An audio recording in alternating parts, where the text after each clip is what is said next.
నమస్తే, welcome to ATV. ఈరోజు కాంగ్రెస్ ఎమ్మెల్యేలంతా కూడా ఈరోజు అసెంబ్లీలో హాల్లో దగ్గర ప్రెస్ మీట్లు పెట్టడం జరిగింది. సో ఏదైతే ఇప్పుడు హరీష్ రావు కూడా at the same time press meet పెట్టడం జరిగింది.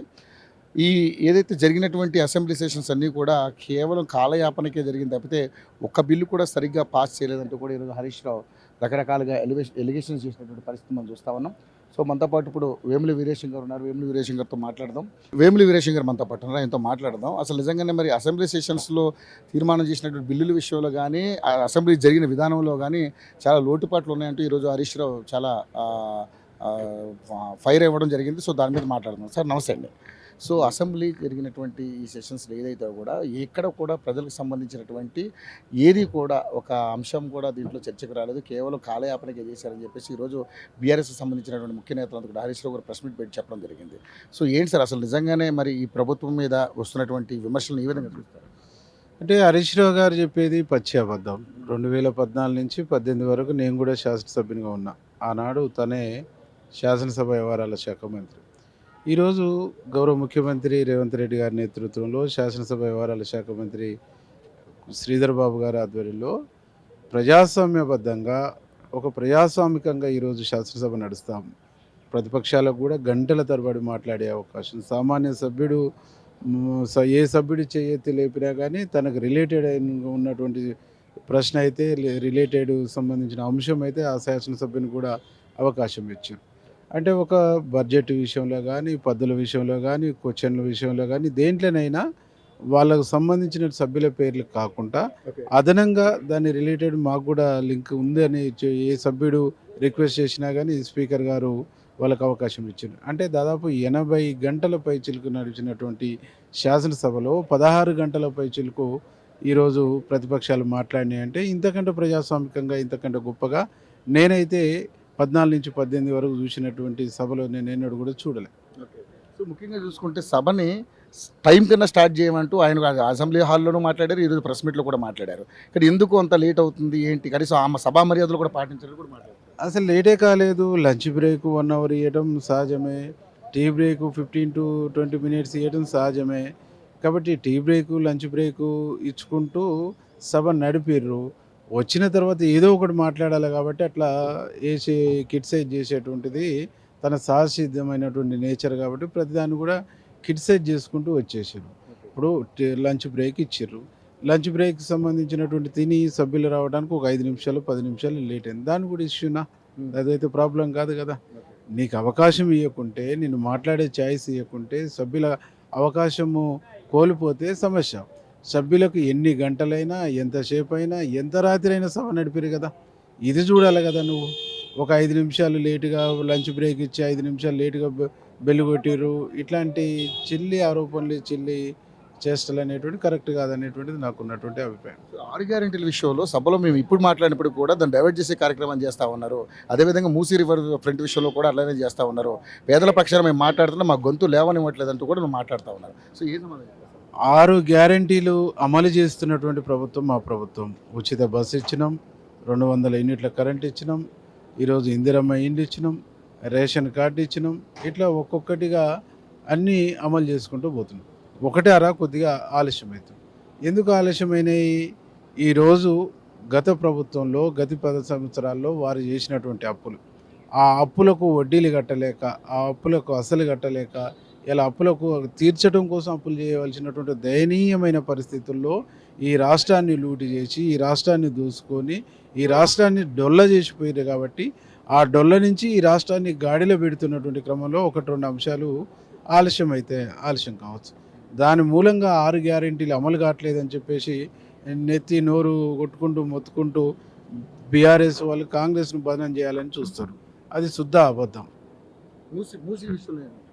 మూసీ సంబంధించినటువంటిది ఈరోజు మూసీ అనేటువంటిది ఒక నది, కానీ ఈరోజు అది ఒక విషపూరితమైనటువంటి నదిగా మారింది.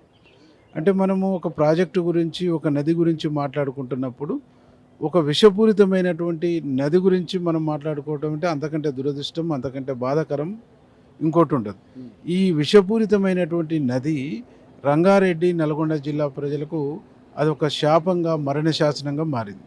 దీన్ని మరణ శాసనంగా, శాపంగా మారినటువంటి దీన్ని దీన్ని మంచిగా తీర్చిదిద్ది ఒక మంచినీటి సరస్సుగా మార్చాలనేటువంటి ఒక సంకల్పంతో ముఖ్యమంత్రి గారు ముందుకు పోతా ఉంటే ఈ పని ముఖ్యమంత్రి గారు చేస్తే ఈ పని రేవంత్ రెడ్డి గారు చేస్తే రేవంత్ రెడ్డి గారు ప్రభుత్వానికి కాంగ్రెస్ పార్టీకి ఒక మంచి పేరు వస్తుంది. ముఖ్యమంత్రి గారు రేవంత్ రెడ్డి గారు చిరకాలంగా హైదరాబాదు, రంగారెడ్డి, నల్గొండ జిల్లా ప్రజలకు ఒక చిరకాలంగా వాళ్ళ గుండెల్లో నిలిచిపోతాడు.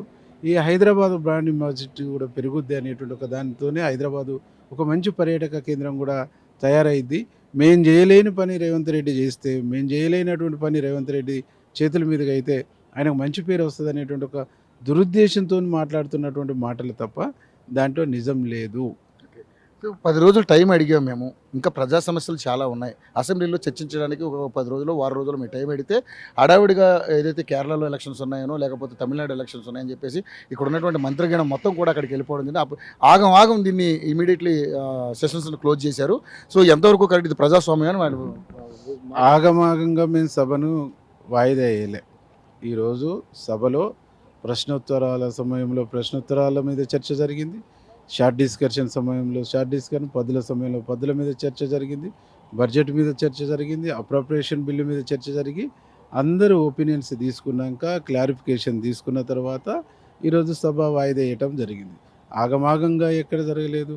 ప్రతి చర్చల్లో పాల్గొని తెలంగాణ ప్రజల సమస్యల కంటే మీకు ఎలక్షన్స్ ఎక్కువైపోయాయి, కేరళ కానీ తమిళనాడు కానీ ఎలక్షన్స్ ఎక్కువైపోయాయని ప్రశ్నిస్తారు సార్. మా ముఖ్యమంత్రి గారు ఉండు, మా శాసనసభ వ్యవహారాల శాఖ మంత్రి ఉండు, మా మంత్రులు ఉండు, సభ నడిచింది.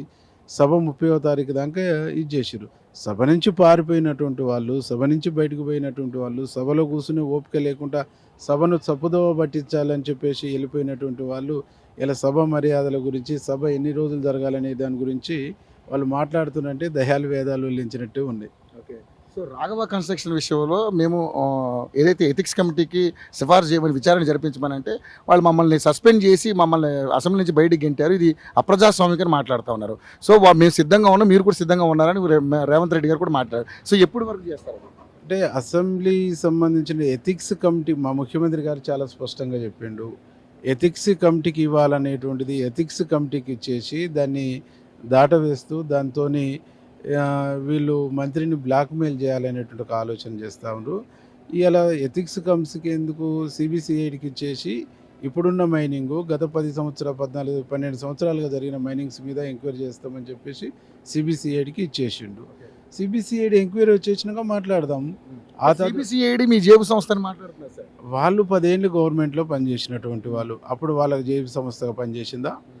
అంటే ప్రభుత్వ రంగ దర్యాప్తు సంస్థలన్నిటి జేబు సంస్థలుగా మార్చుకున్నారా? వాళ్ళు జేబు సంస్థలుగా మార్చుకొని పని చేయించారా? అందుకోసమే ఫోన్ ట్యాపింగ్ పాల్పడ్డరా?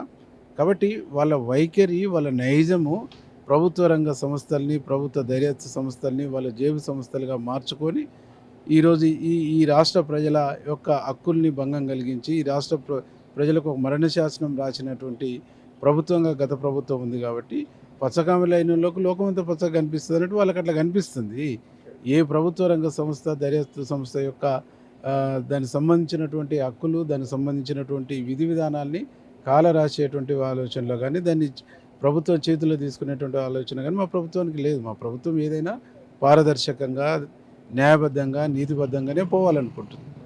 సో ఏంటి సార్ మరి మీరు టార్గెట్ పెట్టుకున్నటువంటి 6 గ్యారెంటీలు కావచ్చు, ఇంక ఇతరత్ర కార్యక్రమాలు ఏమన్నా కానీ, ఎందుకంటే లోటు బడ్జెట్లో ఉందంటున్నారు. ఇక్కడ వాళ్ళు కూడా ఒక ప్రశ్నలు ఏమవుతున్నారు సార్ ఫైనల్గా ఏంటంటే నెలకి 18,500 కోట్ల రూపాయలు మనకి ఆదాయం వస్తున్నప్పుడు ఈ 27 నెలల్లో ఎంత ఆదాయం మనకు వచ్చింది? పైగా 3.5 లక్షల కోట్ల రూపాయలు అప్పు చేసామంటున్నారు. దాదాపుగా 8.5 లక్షల కోట్ల రూపాయలు ఏమైందని అడుగుతున్నారు సార్ వాళ్ళు.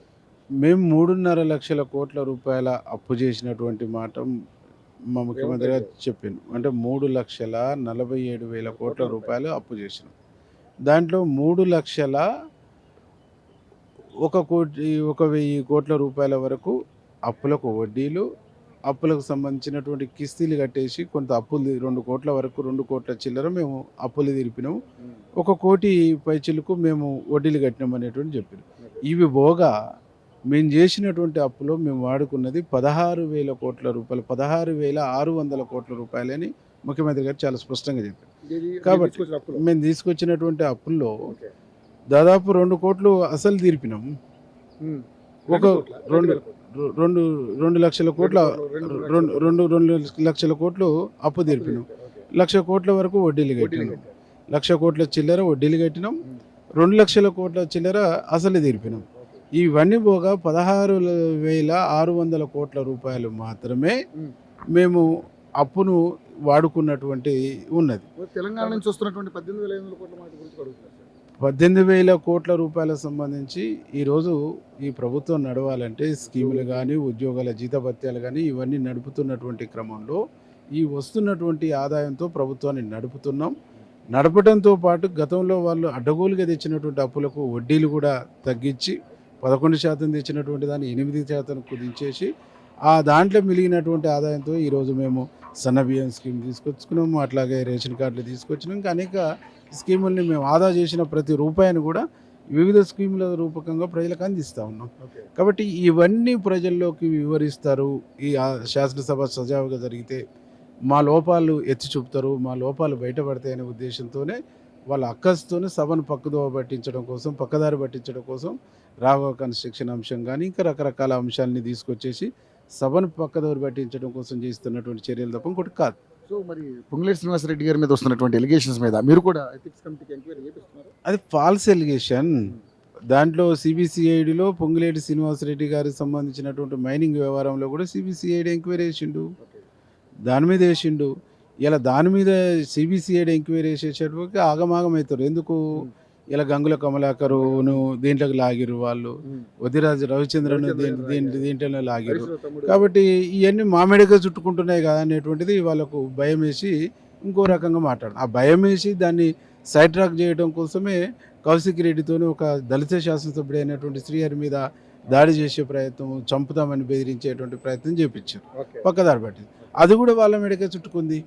కాబట్టి తాను తీసుకున్నటువంటి గోతిలో తాను పడుతురు తప్ప ఇలా వాళ్ళు ఈ రాష్ట్ర ప్రజలకు కానీ ఆ పార్టీకి కానీ చేస్తున్నది ఏం లేదు. కానీ మరి ఇప్పుడు ఏదైతే మన మందుల శామ్యుల్ గారు కూడా ఒక మాట అన్నారు, కత్తుల కోలాటం ఆడిపిస్తుంది సంథింగ్, ఆయన కూడా అసంబద్ధవాదంగా మాట్లాడారు. నథింగ్. తెలంగాణ నేల అనేటువంటిది ఉద్యమాల నేల. ఇక్కడ కత్తుల కోలాటం ఆడి ఉద్యమాలు చేసినటువంటి చరిత్ర ఉంది. ఈ చరిత్ర సాక్షిగా నేను చెప్తా ఉన్నా, దళితుల జోలికి రావద్దు, దళితులు తిరుగుబాటు చేస్తారు, దళితుల చైతన్యం అంత గొప్పది అని చెప్పేసి చెప్పిండు. అంతే తప్ప వాళ్ళ మీదకి ఏదో కత్తులు దూస్తామని చెప్పలేదు కదా. మీ కౌశిక్ రెడ్డి లాగా జిప్పు తీసేసి పీక్కోమని చెప్పేసి చంపుతా అని తుపాకీ ఎక్కువ పెట్టినట్టు గన్ను ఎక్కువ పెట్టినట్టు చెప్పలేదు కదా సామ్యులు.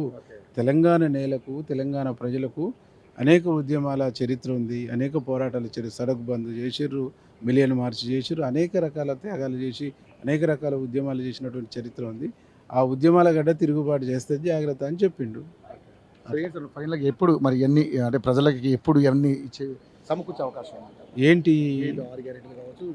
6 గ్యారెంటీలు అనే పదాన్ని పదే బీఆర్ఎస్ వాళ్ళు ప్రజలకు తప్పుడు సంకేతాన్ని ఇస్తుండ్రు, తప్పుడు సమాచారాన్ని ఇస్తుండ్రు, తప్పుదోవ పట్టించేటువంటి ప్రయత్నం చేస్తూ ఉండ్రు. ఈరోజు ఇచ్చినటువంటి హామీలు అమలు చేయనటువంటి పాలకులు, అమలు చేయని ప్రభుత్వాలు, గత ప్రభుత్వాలు. 3 ఎకరాల భూమి అన్నావు ఇచ్చినవా, డబుల్ బెడ్రూమ్ ఇల్లు అన్నావు ఇచ్చినవా, ఆ తర్వాత ప్రతి మండలానికి 30 పడకల హాస్పిటల్ అన్నావు, ప్రతి నియోజకవర్గానికి 100 పడకల హాస్పిటల్ అన్నావు, ప్రతి జిల్లాకు సూపర్ స్పెషాలిటీ హాస్పిటల్ అన్నావు. ఇవన్నీ ఏమైనాయి? నువ్వు చేయలేదు. ఒక్కొక్కటిగా రేవంత్ రెడ్డి గారి ప్రభుత్వం అమలు చేస్తున్నటువంటి క్రమంలో 1 స్కీమ్లకు కొద్దిగా ఆలస్యం అవుతున్నటువంటి క్రమంలో ముఖ్యమంత్రి గారికి వస్తున్నటువంటి ఆదరణ, కాంగ్రెస్ ప్రభుత్వానికి వస్తున్న ఆదరణను దాన్ని పక్కదోర పట్టించడానికి, దాన్ని తప్పుదోవ పట్టించడానికి చేస్తున్నటువంటి ఒక చిల్లీ కామెంట్ తప్ప ఇంకోటి కాదు. Thank you sir, thank you so much.